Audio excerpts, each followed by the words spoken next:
Hey guys, good morning. We're talking about the Beatitudes. We're on to verse 5, the third one at the moment. Blessed are the meek, because they shall inherit the earth. Meekness is something that the world doesn't understand. It never has, and it never will. But meekness is not weakness. We said that yesterday. Meekness yesterday was the ability to discern between principles and preferences, and if it's preferences, let the thing go. Today I want to take you to another cry that comes from meek people, and that's the cry of Joseph. Joseph, he's the last story in the book of Genesis, a remarkable story, a great story of someone who went through so many ups and downs and disappointments, and yet he was, at the end of the day, just so chilled and so relaxed about understanding the sovereign will of God. And the cry that came from his lips came at the most incredible moment.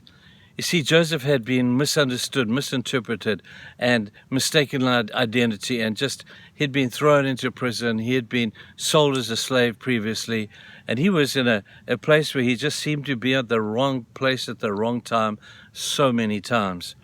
And yet you read how his attitude was so incredibly perfect. We never read of him being angry.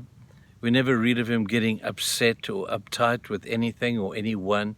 We never read of him crying out for vengeance or saying, "Don't you know who I am?" We never read anything like that about Joseph.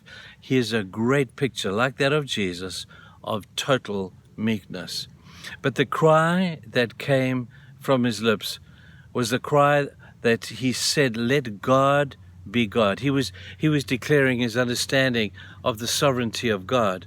And he says, "Let God be God." Now that's easy to say when things are going well.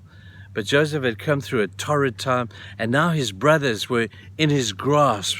He had recognized his brothers, and he had all power to wipe out his brothers. After all, he's the second to Pharaoh. He's the big dog in town. And now he's able to do what he wants with those who hurt him in the past.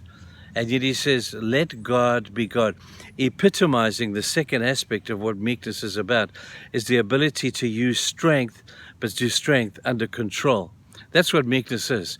It's like a great horse, beautiful, big, muscular, powerful horse.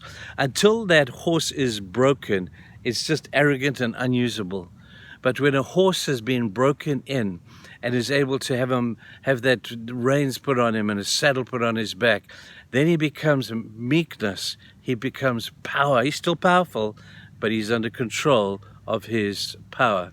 And I think that's a beautiful picture of what Joseph was like. Power under control. And that's a great picture of what meekness is. You know, sometimes when we go through a wrong time and suddenly people suddenly realize we've been through it, we feel that surge of power, don't we? We feel, now you know that I was right in the first place. And yet we find out that meek people, because power is overrated for them, their power is under control, and they declare, it's okay. Let God be God. You guys intended it for evil. But God, sovereign God, the God who knows everything before it happens and he knows what to do after it happens, let God be God, because he needs to be in continual control. You intended it for evil, but God intended it for good. Man, that's a great cry. I wish I could do that more often, but I hope that we can make this a desire on our own hearts to have power, but to have it under control. I hope that makes sense today. You're going to have a good day. Bye-bye. Cheers, folks.